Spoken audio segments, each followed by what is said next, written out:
बच्चों, कैसे हैं आप लोग। आज हम लोग ह्यूमन रिप्रोडक्शन का थर्ड सीरीज जो है शुरू करेंगे। इसमें हम लोग बात करेंगे मेंस्ट्रुअल साइकिल के बारे में विशेष जानकारी लेंगे कि इनकी क्या क्या फेजेस हैं।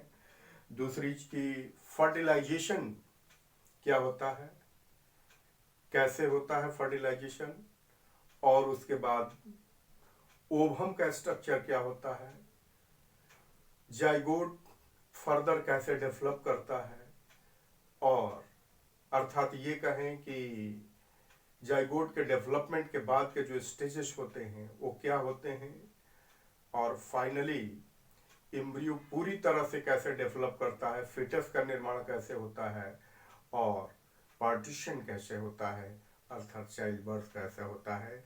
और आज के सीरीज में हम लोग इस चैप्टर को कंप्लीट कर लेंगे। जो भी इम्पोर्टेंट क्वेश्चंस हैं इसके अंतर्गत आ जाएंगे। तो बच्चों हम लोग शुरू करते हैं सबसे पहले मेंस्ट्रुअल साइकिल से। सबसे तो पहले बात करें कि मेंस्ट्रुएशन क्या होता है। जी हाँ बच्चों, हम लोग बात करते हैं मेंस्ट्रुअल साइकिल की बात करें। मेंस्ट्रुअल साइकिल क्या चीज है, तो हम ये जानेंगे कि मेंस्ट्रुअल साइकिल एक रिप्रोडक्टिव साइकिल है प्राइमेट्स फीमेल्स में। क्या है, एक तरह का reproductive cycle in female primates. Primates बच्चों जानते हैं जिनसे ह्यूमन बीइंग लाइक ऑर्गेनिजम्स का इवोल्यूशन हुआ है, उनको आप प्राइमेट्स कहते हैं, इंक्लूडिंग ह्यूमन।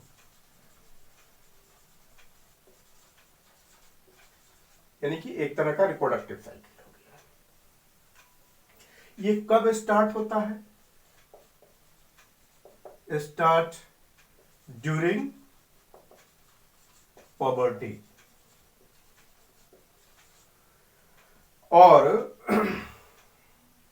जब पहला मेंस्ट्रुएशन जो है स्टार्ट होता है तो हम लोग उसको कहते हैं मेनार्क। इसको हम लोग कहते हैं मेनार्क। और स्टॉप होता है ये कब, स्टॉप होता है एट द एज ऑफ 50। और इसको हम लोग कहते हैं मीनोपॉज। इसको हम लोग कहते हैं मीनोपॉज। अब बात करते हैं कि यह मेंस्ट्रुअल साइकिल शब्द जो है इस्तेमाल किया गया, menstrual cycle, what does it mean? It means कि मेंस्ट्रुएशन जो होता है रिपीटेड होता है। Every menstruation repeat itself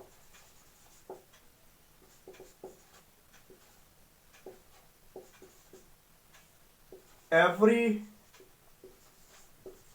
alternate 28 to 30 days. That's why it is called menstrual cycle.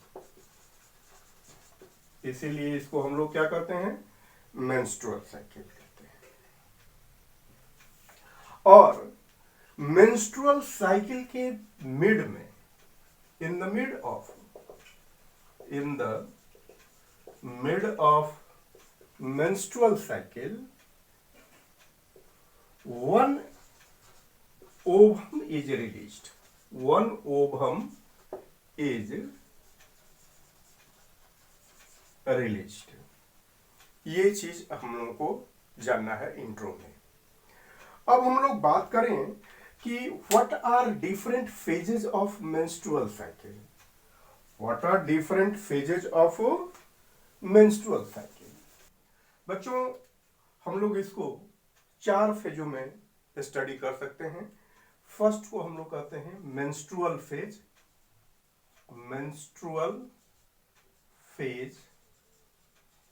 Menstrual phase के अंतर्गत हम लोग क्या करते हैं?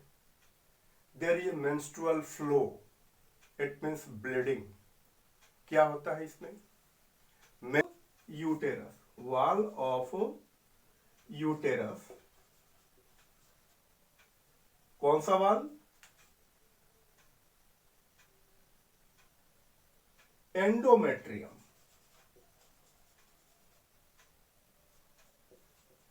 Endometrium degenerated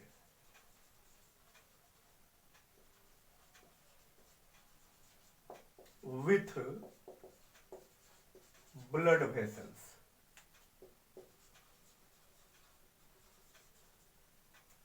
causing a release of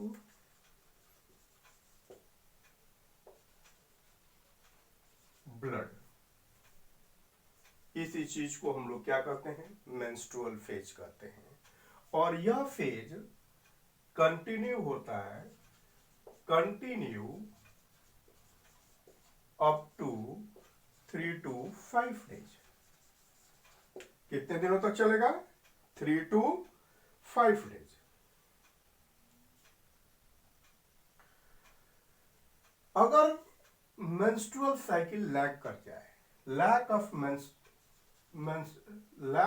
menstrual cycle,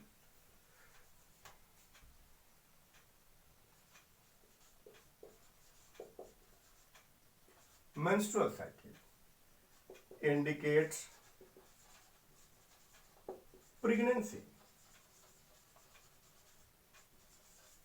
अगर ये लगे कि menstrual cycle क्या हो गया, स्टॉप हो गया ड्यूरिंग किस फेज में? यंगर फेज में, यानी कि मेनार्क और मीनोपॉज के बीच में अगर कभी आपको लगे कि मेंस्ट्रुअल साइकिल स्टॉप हो गया, इसका मतलब क्या चीज है? प्रेगनेंसी को ये इंडिकेट कर रहा है। ये इंडिकेट कर रहा है क्या चीज को? प्रेगनेंसी का। लेकिन इसका ये हमेशा मतलब नहीं होता है। Sometimes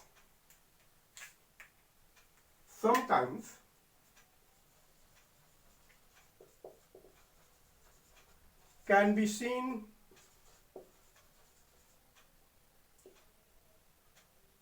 under stress and poor health।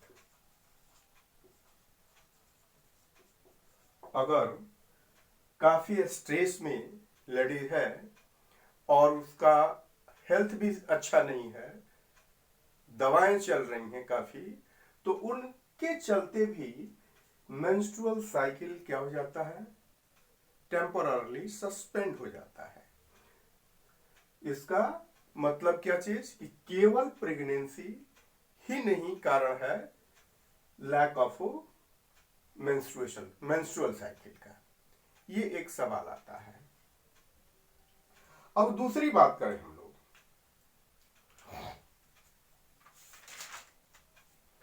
दूसरा फेज है हम लोगों का फॉलिकुलर फेज। दूसरा follicular phase,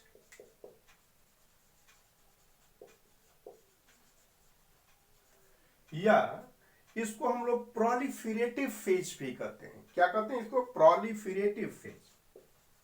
proliferative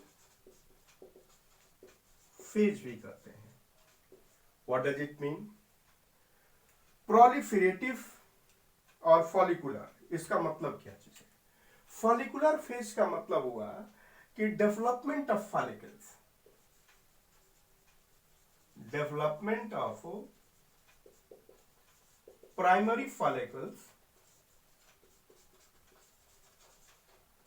into mature Graafian follicles, mature Graafian follicles ऐसा देखा जाता है। इसलिए इस फेज को हम लोग फॉलिकुलर फेज भी कहते हैं। और प्रोलिफेरेटिव फेज, इसका कारण क्या है? कि थिकनिंग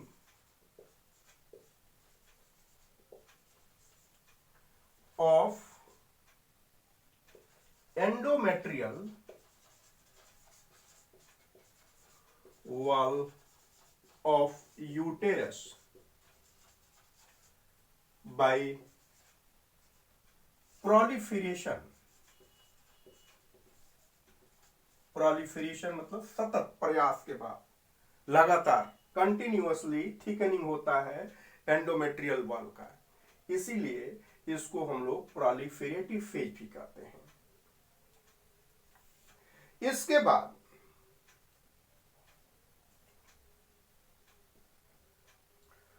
अब हम लोग बात करें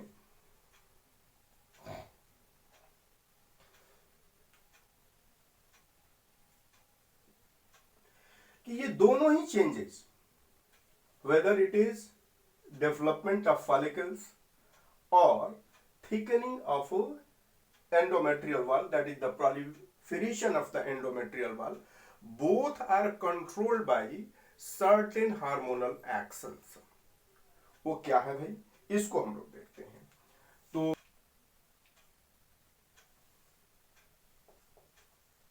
hormonal activities controlling follicular phase.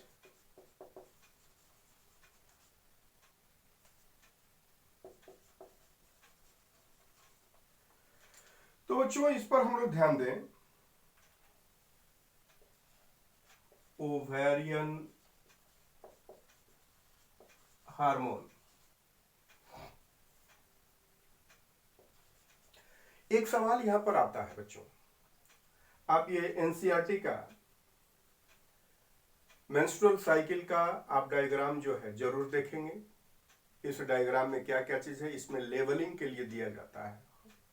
अक्सर ये सवाल इस पे से लेबलिंग का जरूर दिया जाता है, या अगर फुल मार्क्स क्वेश्चन आता है, अगर फुल मार्क्स क्वेश्चन आता है तो आपको मेंस्ट्रुअल साइकिल का जो है डायग्राम जो है जरूर बनाना होगा। तो डायग्राम बहुत जरूरी है, इस पर विशेष ध्यान दिया जाएगा। ओवरियन हार्मोन्स यहां से कौन कौन से हैं जो कि आपके ये प्रोलिफेरेटिव फेज या फॉलिकुलर फेज को कंट्रोल करता है।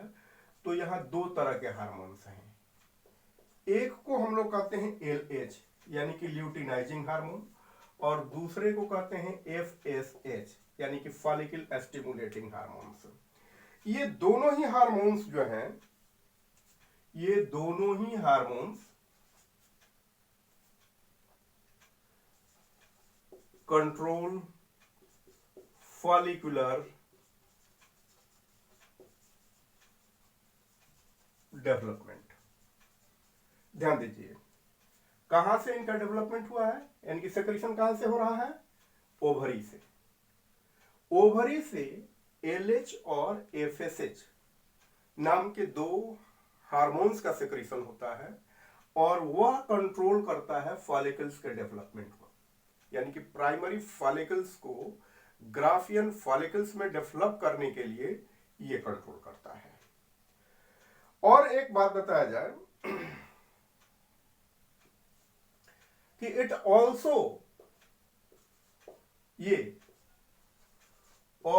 Induce follicular cells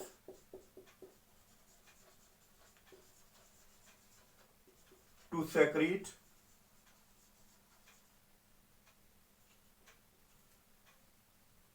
a hormone oestrogen.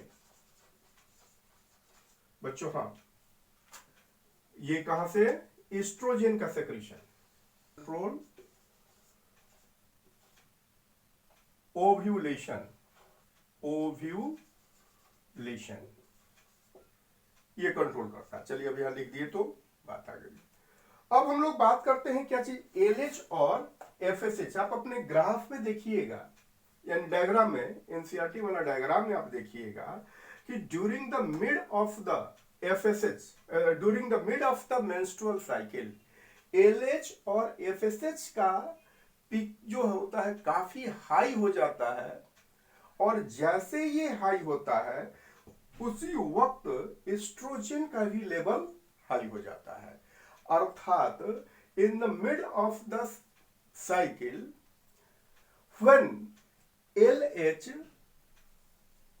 opt its peak position, it means maximum secretion of LH takes place, that is called as LH surge.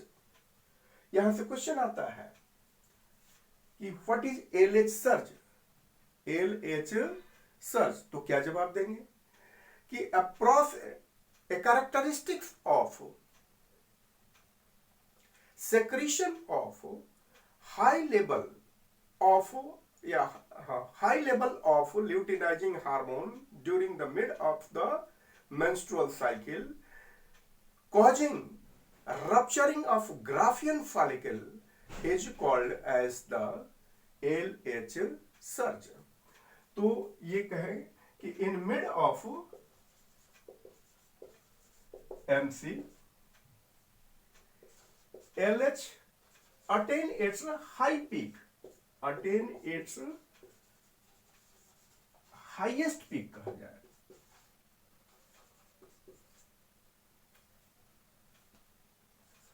called LH surge. LH surge और यह LH surge leads to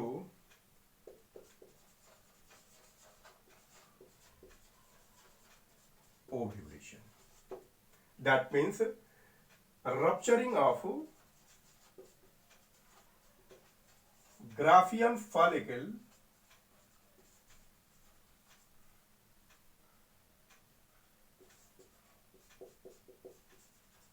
releasing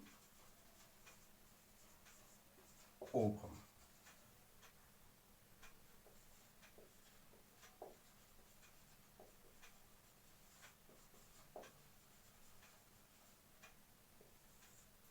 Ovulatory phase, that means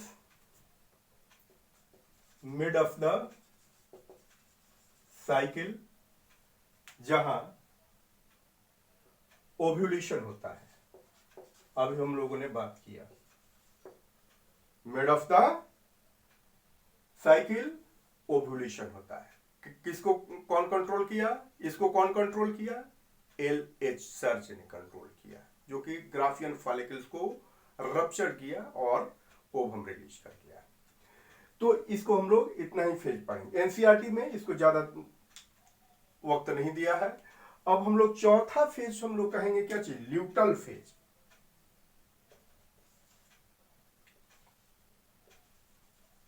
luteal phase या secretary phase भी हम लोग कहते हैं। Secretary phase. Luteal phase का मतलब क्या होता है? जब ग्राफियन फॉलिकल रप्चर्ड हो जाता है तो उसका जो रेसिड्यू होता है वह कॉर्पस ल्यूटियम में कन्वर्ट हो ट्रांसफॉर्म हो जाता है। अर्थात इसमें हम लोग देखेंगे कि remaining part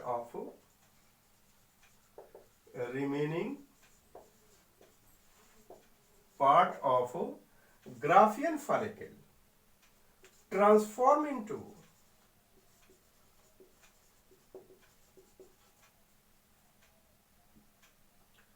corpus luteum. Corpus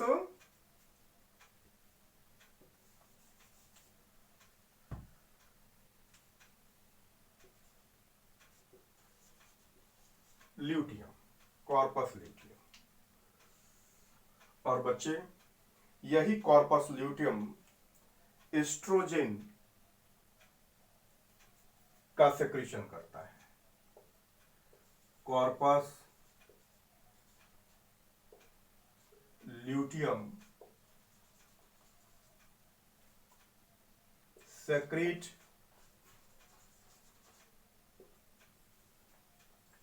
oestrogen. तो देखिए ध्यान से, कॉर्पस ल्यूटियम का फॉर्मेशन हुआ, इसीलिए हम लोग इसको क्या कहे? ल्यूटल फेज कहे। और यह कॉर्पस ल्यूटियम जो है एक खास हार्मोन का सेक्रेशन करता है जिसको हम लोग क्या कहते हैं, एस्ट्रोजन कहते हैं। इसको हम लोग कहते हैं एस्ट्रोजन कहते हैं। तो इसलिए हम लोग इसको सेक्रेटरी फेज भी कहते हैं। अर्थात अभी आपने देखा कि एस्ट्रोजन का सेक्रेशन दो जगह से हो गया। एक तो ये ग्राफियन फॉलिकल्स या सेल्स ऑफ ग्रैनुलोसा जो हैं उनसे सेक्रेशन हो रहा है, और फिर बाद में इनके जो रेसिड्यूज बने यानी कि ओवम निकल गया, फिर भी जो है वहां से सेक्रेशन इसका कंटिन्यू है। यानी कि अब बन गया ये कॉर्पस ल्यूटियम। पहले था ग्राफियन फॉलिकल या सेकेंडरी फॉलिकल, टर्शियरी फॉलिकल्स, अब ये कॉर्पस ल्यूटियम हो गया, तब भी इस एस्ट्रोजन का सेक्रेशन हो रहा है। और एस्ट्रोजन की जरूरत क्या है? It is essential for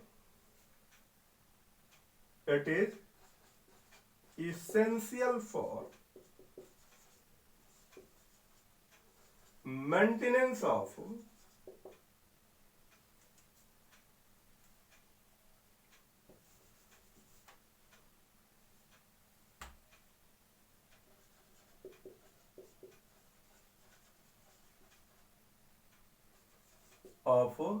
endometrium. इसकी जरूरत है एंडोमेट्रियम को मेंटेन करना, दैट मीन्स उसकी थिकनिंग को बढ़ाना, इसका पहली प्रायोरिटी है। और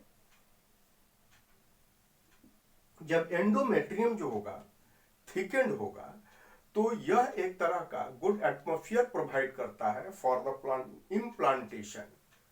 मतलब वहां पर आकर के जाइगोट जो अब डिवाइड हो रहा होगा वह क्या होता है, वहां पर फिक्स्ड हो जाता है। तो वहां फिक्स्ड होने के लिए इस एंडोमेट्रियम वॉल का थिकेंड होना बहुत ही जरूरी होता है।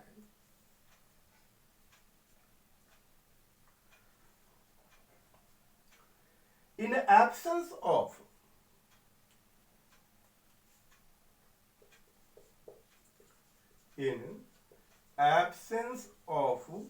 fertilization, in absence of fertilization क्या होगा?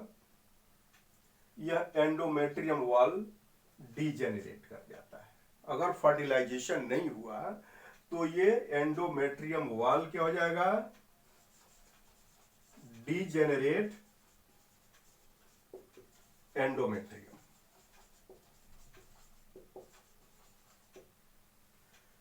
ठीक, यहां पर एक क्वेश्चन आता है, अगली बात करते हैं। In absence of fertilisation endometrium wall degenerate हो जाता है, और कॉर्पस ल्यूटियम भी जो है degeneration of corpus luteum, degeneration of corpus luteum होता है, भी होता है। अर्थात पहला तो कारण यही होगा कि कॉर्पस ल्यूटियम यानी कि जब फर्टिलाइजेशन नहीं होगा तो कॉर्पस ल्यूटियम डिजेनरेट कर जाएगा। कॉर्पस ल्यूटियम डिजेनरेट कर जाएगा तो एस्ट्रोजन का बनना बंद हो जाएगा, और एस्ट्रोजन का बनना बंद हो जाएगा तो एंडोमेट्रियम वॉल जो होगा डिसइंटीग्रेट करना शुरू कर देगा। ठीक है, अर्थात नया मेंस्ट्रुअल फ्लो जो है शुरू हो जाएगा। इस तरह से यह मेंस्ट्रुअल साइकिल जो होता है कंप्लीट होता है। अब हम लोग बच्चे बात करेंगे structure of ovum. Structure of ovum की बात करें। स्ट्रक्चर ऑफ ओवम बच्चों ये भी बहुत ही इंपॉर्टेंट डायग्राम है। एनसीईआरटी में जो आप डायग्राम देख पा रहे हैं, एनसीईआरटी में ये एक डायग्राम है जो कि लेबल करने के लिए दिया जाता है। आप देखेंगे क्या चीज कि ये हो गया ओवम, इसके चारों तरफ में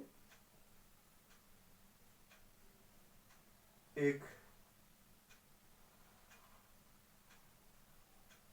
मेम्ब्रेनस स्ट्रक्चर होगा, यानी कि डबल लेयर्ड जो है ये प्लाज्मा में इसमें आप बात करें हम लोग कि ये हो गया ओवम,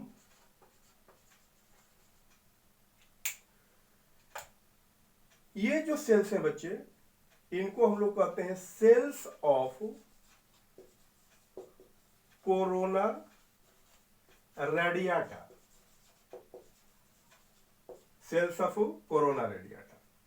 ये दूसरा लेयर जो होगा जोना पेलुसिडा लेयर होता है, इसको हम लोग क्या कहते हैं, जोना पेलुसिडा लेयर। और ये दोनों जो है प्लाज्मा मेम्ब्रेन्स हैं।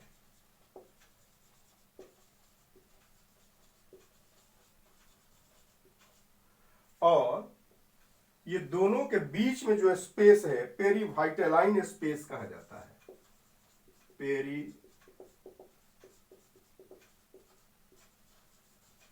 ये लेवलिंग आपसे पूछी जाती है। यहां पर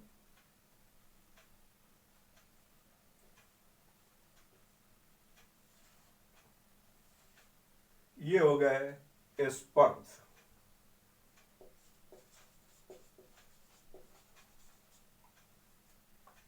तो स्ट्रक्चर ऑफ ओवम आपसे पूछा जाता है ड्रॉ करने के लिए, ये लेबलिंग भी पूछा जाता है।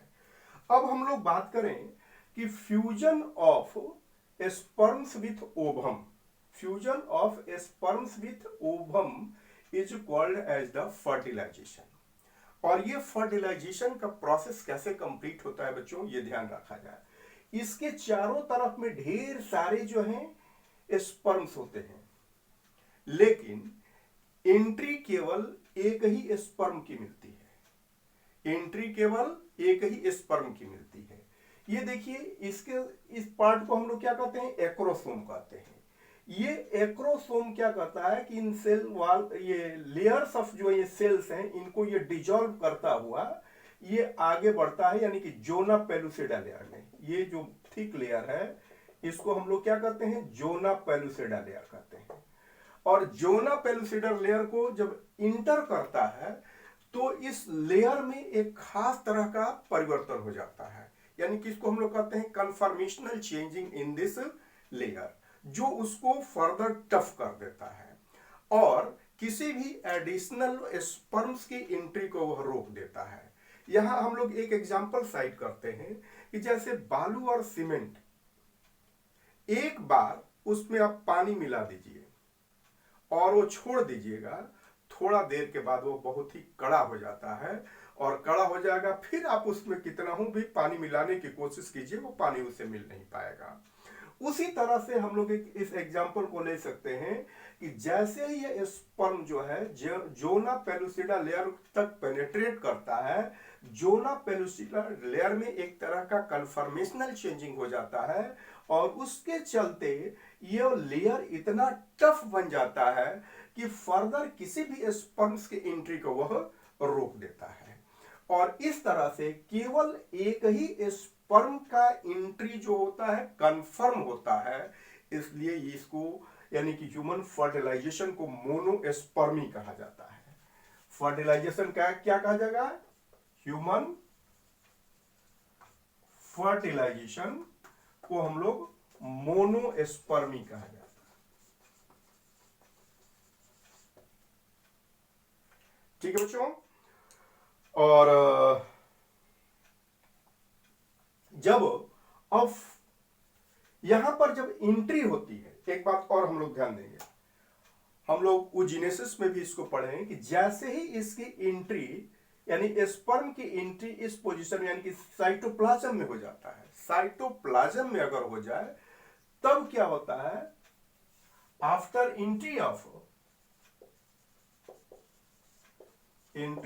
Sperm into cytoplasm, plasm of ovum leads to completion of second meiosis of this one is in the secondary oocyte। अभी जो हम लोग ये बात कर रहे हैं ना ओवम, इसको हम लोग क्या कहते हैं, सेकेंडरी oocyte। जनरल टेक्निकली हम लोग इसको क्या कहते हैं, सेकेंडरी oocyte कहते हैं। और इसमें सेकेंड मियोसिस जो होगा कंप्लीट होगा,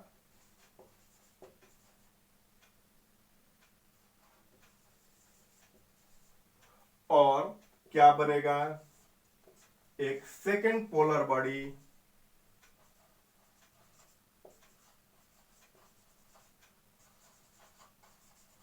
और दूसरा हैप्लॉइड ऊटिड, यानी कि ये जो ओवम हम लोग करते हैं ये ऊटिड का है। जब इसके बाद जो बना उसको हम लोग क्या कहेंगे, ऊटिड। और वही ऊटिड अब इस स्पर्म से क्या होगा, फर्टिलाइज्ड होगा। फर्टिलाइज्ड होने के बाद उससे जाइगोट का फॉर्मेशन होगा। तो अब हम लोग आगे बात करते हैं कि जाइगोट का फर्दर डेवलपमेंट कैसे होता है।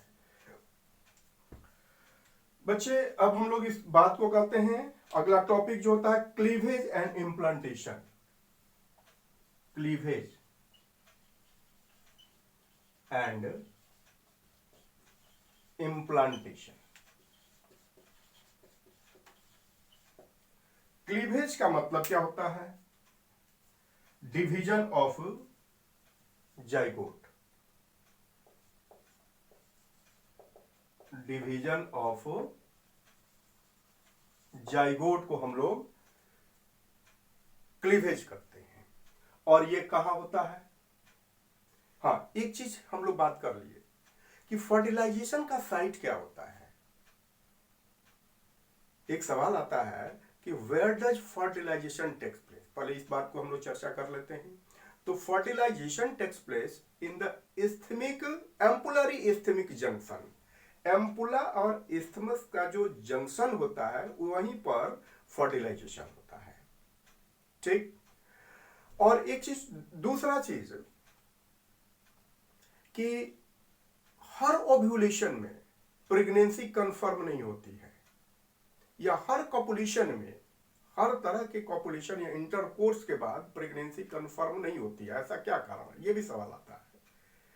तो जब स्पर्म यानी कि वेजिना, यूटेरस और फैलोपियन ट्यूब, जिसमें कि एम्पुलरी इस्थमिक जंक्शन पर पहुंचता है, उसी वक्त ओवरी से ओवम निकल करके रिलीज हो करके उस एम्पुलरी इस्थमिक जंक्शन पर पहुंचता है। जब दोनों एक साथ एक समय में पहुंचते हैं तब जाकर के फर्टिलाइजेशन होता है और जाइगोट का फॉर्मेशन होता है। तो इस तरह से हम लोग कह सकते हैं कि हर copulation may not confirm the formation of the zygote or leads to the pregnancy। ये दो सवाल हम लोग के छूट रहे थे। तो अब हम लोग बात करते हैं कि जाइगोट बना कहाँ, एम्पुलरी इस्थमिक जंक्शन में। जाइगोट बनने के बाद अब इसमें डिवीजन शुरू हो जाता है, that means called as the cleavage. और वो मूव करके फिर से वापस कहाँ आएगा, यूटेरस में आएगा। यूटेरस के वाल से, सपोज कर लीजिए कि ये है यूटेरस, तो इस यूटेरस के वाल में यह जाइगोट जो कि अब डिवाइड हो रहा है, डिवाइड होकर के ढेर सारे सेल्स में बन जाता है, आकर के यहीं पर फिक्स्ड हो जाता है। इस प्रोसेस को हम लोग क्या कहते हैं, इम्प्लांटेशन कहते हैं। तो चलिए बात करते हैं इस पर, कुछ और टेक्निकल टर्म की बात कर लेते हैं इस पे। जाइगोट जो होता है, यह जाइगोट ये दो भाग में, यानी कि 2 सेल, 4 सेल, 8 सेल और 16 सेल्ड स्ट्रक्चर में डेवलप हो जाता है। ये हैं बहुत सारे सेल्स जाइगोट के हो जाते हैं। ऐसे स्ट्रक्चर को हम लोग क्या कहते हैं बच्चे, इसको हम लोग कहते हैं मोरूला कहते हैं। इसको मोरूला कहते हैं।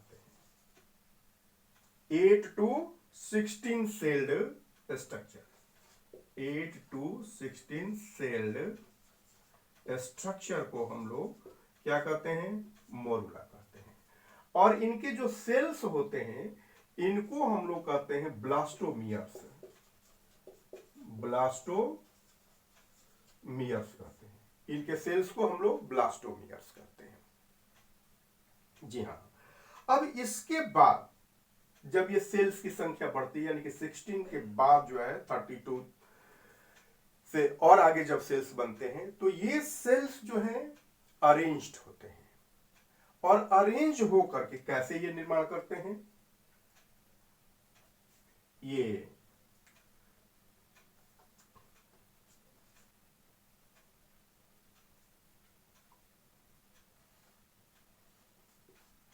इसमें कुछ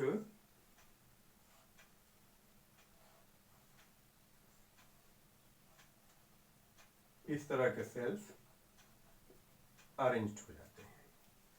अब बच्चे इसको हम लोग क्या कहते हैं, इसको हम लोग कहते हैं ब्लास्टोसिस्ट कहते हैं। इसका नाम हम लोग क्या देते हैं, ब्लास्टोसिस्ट।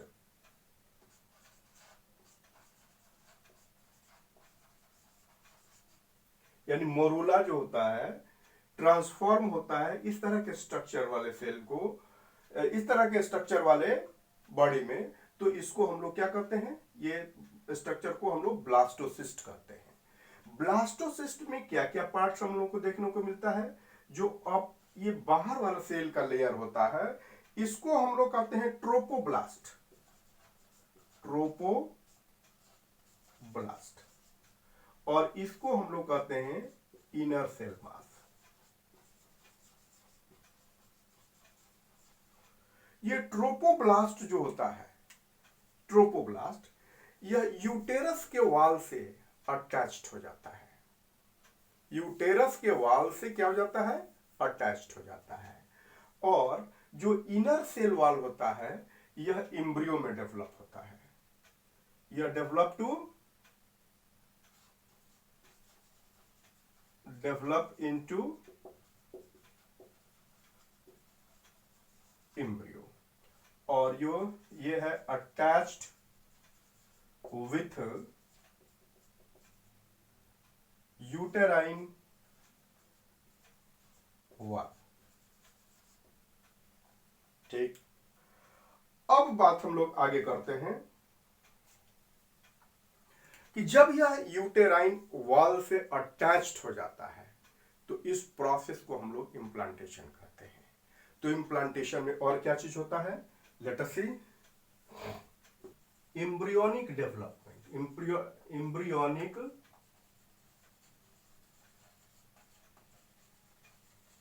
डेवलपमेंट की बात करते हैं, यानी कि जब इम्प्लांटेशन हो जाता है, इम्प्लांटेशन हो गया तो ध्यान दीजिए, ये हो गया ट्रोपोब्लास्ट। ये बाहर का लेयर को हम लोग क्या कहें, ट्रोपोब्लास्ट, यानी कि ब्लास्टोसिस्ट। पहला तो स्ट्रक्चर क्या है, ब्लास्टोसिस्ट। ब्लास्टोसिस्ट के ऊपर वाला लेयर क्या हो गया, ट्रोपोब्लास्ट। उसके अंदर का लेयर क्या चाहिए, हम लोगों ने बात की है इनर सेल मास। तो ब्लास्टोसिस्ट के ऊपर वाला लेयर यानी कि ट्रोपोब्लास्ट से कुछ स्ट्रक्चर्स जो है फिंगर लाइक प्रोजेक्शंस निकलते हैं।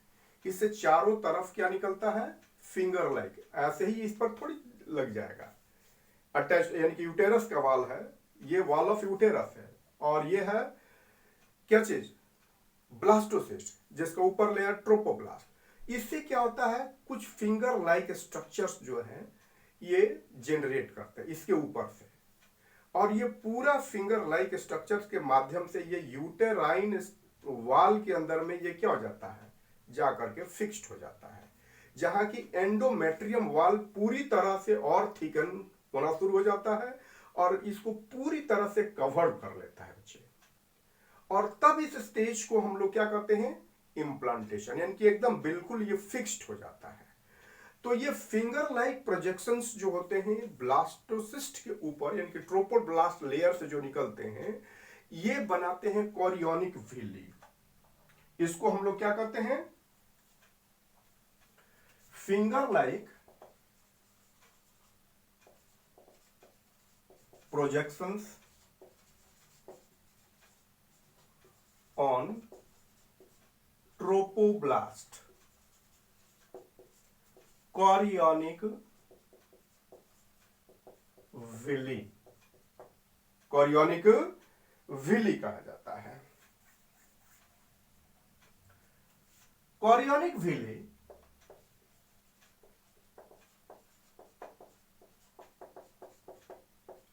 surrounded by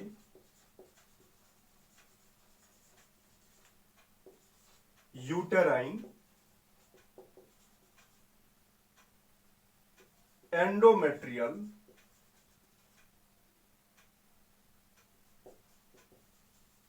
tissues।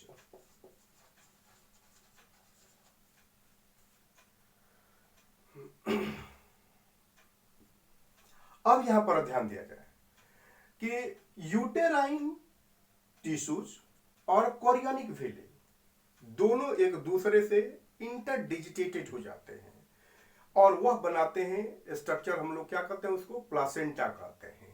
यानी chorionic villi and chorionic villi and endometrial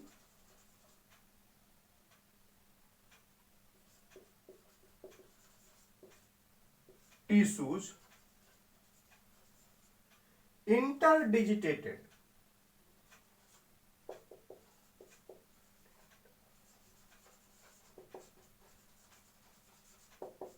to form placenta। जी हाँ, प्लासेंटा एक दूसरे से मिलकर के क्या बना लिए, ये प्लासेंटा बना लिए। ठीक, प्लासेंटा का क्या काम है? प्लासेंटा का काम है बच्चे उनको ऑक्सीजन प्रोवाइड करना और प्रोवाइड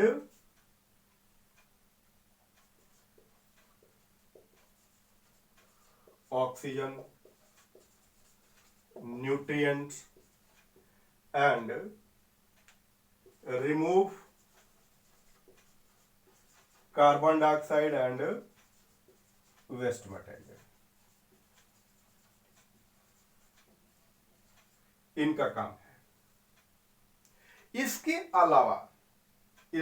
अलावा ऑल्सो सेक्रीट सम हार्मोन्स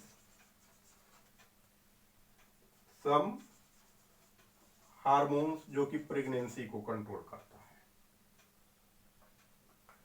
ठीक, अब हम लोग एक और बात समझ लें कि यही प्लासेंटा, बल्कि एक तरह से देख लिया जाए कि एम्ब्रियो, एक ध्यान से देखिए, एम्ब्रियो क्या चीज से अटैच्ड है? यूटेराइन टिश्यू से,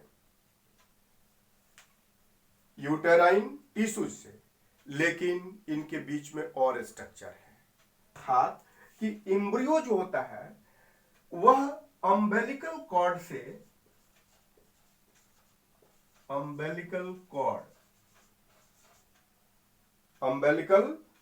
ज्वाइन होता है। अम्बेलिकल कॉर्ड प्लासेंटा से, और प्लासेंटा जो होता है uterus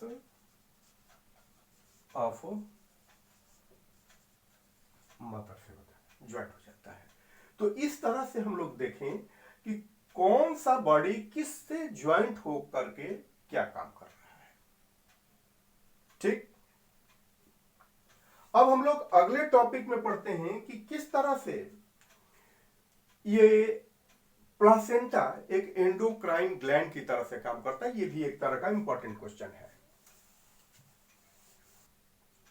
placenta as endocrine gland, इससे बच्चे क्वेश्चन आता है। पहला हार्मोन का सेक्रेशन होता है HCG, human chorionic gonadotropin. Human chorionic gonadotropin, इसको हम लोग लिखते हैं HCG। उसके बाद दूसरा होता है ह्यूमन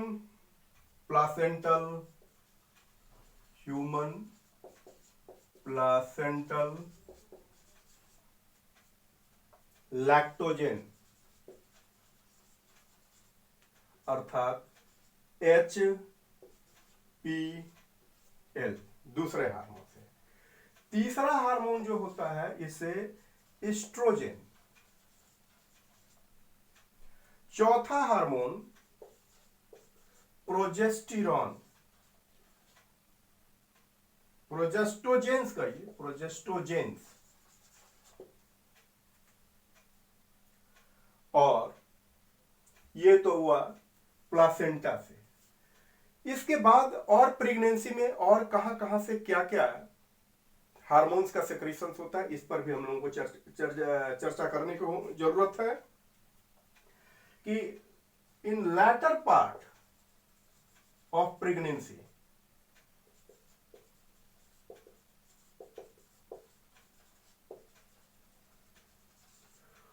ओवरी से एक रिलैक्सिन हार्मोन का सेक्रेशन होता है। इसका काम क्या है? यूटेरस वाल्व को क्या करता है, यानी कि जो भी मसल्स हैं यूटेरस वाल्व, मायोमेट्रियम या मायोमेट्रियल वाल्व कर सकते हैं, उसको ये क्या करता है, पूरी तरह से रिलैक्स कर देता है, जिससे चाइल्ड बर्थ में काफी आसानी होती है। तो रिलैक्सिन का सेक्रेशन हो जाता है। इसके अलावा other hormones in blood increases, और वो कौन कौन से हैं? कॉर्टिसोल, थायरॉक्सिन, और चौथा जो है, तो तीसरा प्रोलैक्टिन। तो ऐसे प्रेगनेंसी के दौरान आपने देखा क्या चीज कि प्लासेंटा इटसेल्फ के द्वारा 4 हार्मोन्स, ओवरी के द्वारा एक और हार्मोन्स, और दूसरे और भी हार्मोन्स जो हैं अलग अलग एंडोक्राइन ग्लैंड से काफी अधिक मात्रा में सेक्रीट होते हैं, जो कि ब्लड में इतने सारे जो है हार्मोन्स की मात्रा जो है एक पीक पोजीशन में प्रेगनेंसी के दौरान दिखाई पड़ सकती है। अब हम लोग बच्चे बात करते हैं एम्ब्रियो का डेवलपमेंट फर्दर कैसे होता है। इसको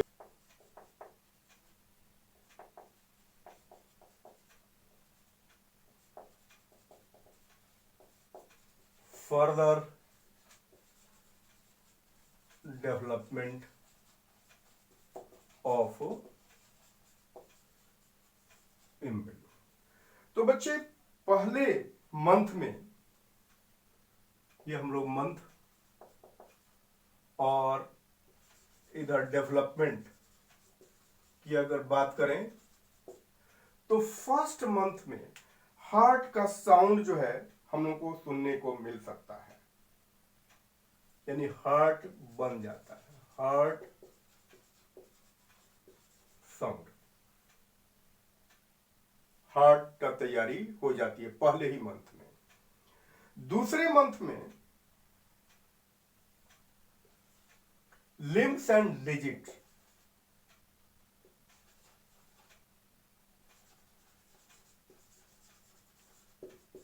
यानी हाथ और पैर और उनकी अंगुलियां बन जाती हैं।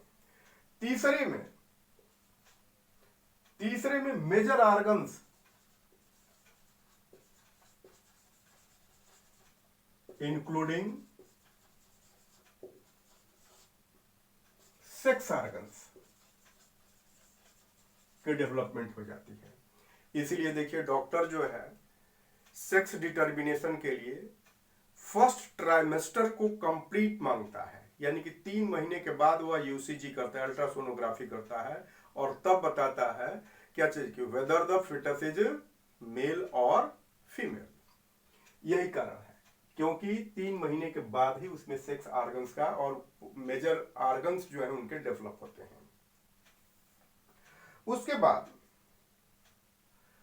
5th मंथ में उनमें मूवमेंट जो है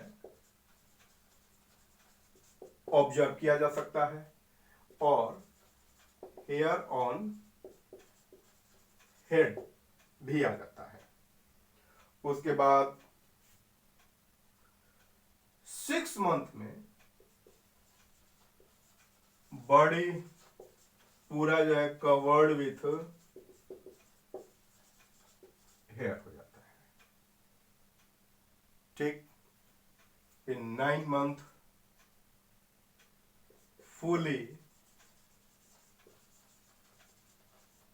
डेवलप, पूरी तरह से डेवलप हो जाता है। तो ये है चेंजेस क्या क्या है, इन पर हम लोग बात किए। अब हम लोग बात करते हैं कि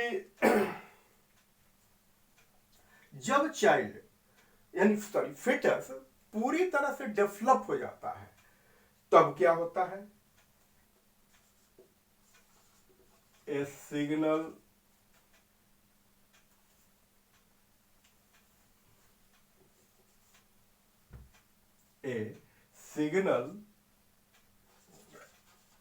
develop from fully developed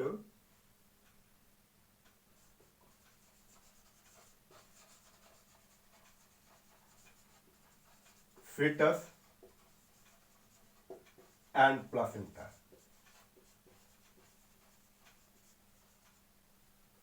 और यह फुली डेवलप, ये पूछा जाता है सवाल कि फर्स्ट सिग्नल कहां से डेवलप होता है और वो कहां पहुंचता है, और यह पहुंचता है कहां? ब्रेन में। आप याद कीजिए, पिट्यूटरी ग्लैंड। यह सिग्नल कहां भेजा जाता है? Send to pituitary gland, send pituitary gland. और पिट्यूटरी ग्लैंड से एक जब पिट्यूटरी ग्लैंड पर जब सिग्नल भेजा जाता है तो वहां एक माइल्ड कंट्रैक्शन पिट्यूटरी ग्लैंड, और पिट्यूटरी ग्लैंड क्या करता है? यूटेरस को माइल्डली जो है कंट्रैक्ट करने के लिए इंड्यूस करता है। कैसे? पिट्यूटरी ग्लैंड से एस्ट्रोजन का पिट्यूटरी ग्लैंड से ऑक्सीटोसिन नाम का हार्मोन्स का सेक्रेशन होता है, और वह ऑक्सीटोसिन हार्मोन वह ऑक्सीटोसिन ग्लैंड हमारे यूटेराइन टिश्यूज को माइल्ड कंट्रैक्ट करता है, और इस माइल्ड कंट्रैक्ट को हम लोग फीटल इजेक्शन कॉम्प्लेक्स कहते हैं। जब यूटेरस पर एक माइल्ड कंट्रैक्शन होता है तो फिर और अधिक जो है ऑक्सीटोसिन रिलीज करने के लिए पिट्यूटरी को इंड्यूस किया जाता है, तो और ज्यादा जो है ऑक्सीटोसिन का रिलीज होता है, और ज्यादा ऑक्सीटोसिन रिलीज होगा तो और ज्यादा जो है स्ट्रांगली जो है यूटेराइन टिश्यूज को कंट्रैक्ट किया जाएगा, और ये प्रोसेस रिपीट होने लगता है, और तब तक रिपीट होते रहता है जब तक फिटस जो है यानी कि बेबी जो है फुली डेवलप्ड बेबी जो है बाहर नहीं आ जाता है। इस प्रोसेस को हम लोग पार्टीशन कहते हैं। तो इस तरह से पार्टीशन का प्रोसेस जो है बच्चे कंप्लीट होता है। यहां एक और सवाल हम लोगों से पूछा जाएगा, क्या चीज? कि लैक्टेशन क्या है?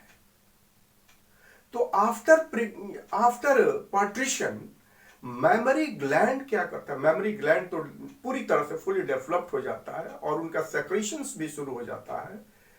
मिल्क का सेक्रेशन शुरू हो जाता है जो कि बच्चे के फीडिंग के लिए जरूरी होता है। तो इस प्रोसेस को हम लोग यानी मिल्क सेक्रेशन के प्रोसेस को हम लोग लैक्टेशन कहते हैं। जो फर्स्ट फ्यू डेज जो मिल्क का सेक्रेशन होता है वह हाईली डेंस्ड होता है, येलोइश कलर में होता है, और उसको हम लोग कहते हैं बच्चे कोलेस्ट्रम कहते हैं। उसको हम लोग क्या कहते हैं? कोलेस्ट्रम कहते हैं। और कोलेस्ट्रम जो होता है हाईली प्रोटेक्टिव होता है, अर्थात उनमें बहुत तरह के एंटीबॉडीज होते हैं। और ये आपको बताया जाए कि एंटीबॉडीज कौन कौन से होते हैं? IgA, IgG और IgM। मेनली 3 तरह के उनमें एंटीबॉडीज होते हैं जो बॉडी को पूरी तरह से इम्यूनाइज किया जाता है। ऐसे भी हमारे पुराने समय में बच्चे जब खेलते थे, किसी बच्चे से चैलेंज करते थे, तो यही कहते थे, अब माँ का दूध पिया है तो। What is the reason? It means कि वो सोचते थे कि माँ के दूध में ये इतनी सारी जो है ताकत है और उसमें फाइटिंग कैपेसिटी है, दैट मीन्स बॉडी को इम्यूनाइज करने की कैपेसिटी है। तो इस तरह से हम लोगों का ये पूरा चैप्टर बच्चे कंप्लीट हुआ और इसको बहुत ध्यान से देखने की जरूरत है। चैनल को फर्दर आपसे रिक्वेस्ट है कि सब्सक्राइब करते रहेंगे। आगे हम लोग रोजाना कुछ ना कुछ जो है टॉपिक्स डालते रहेंगे और इसमें से ढेर सारे क्वेश्चंस जो है आपको बोर्ड एग्जामिनेशन में, नीट के एग्जामिनेशंस में मिलेंगे। तो तब तक के लिए धन्यवाद। अगले दिन हम लोग अगले चैप्टर लेकर के आते हैं। धन्यवाद।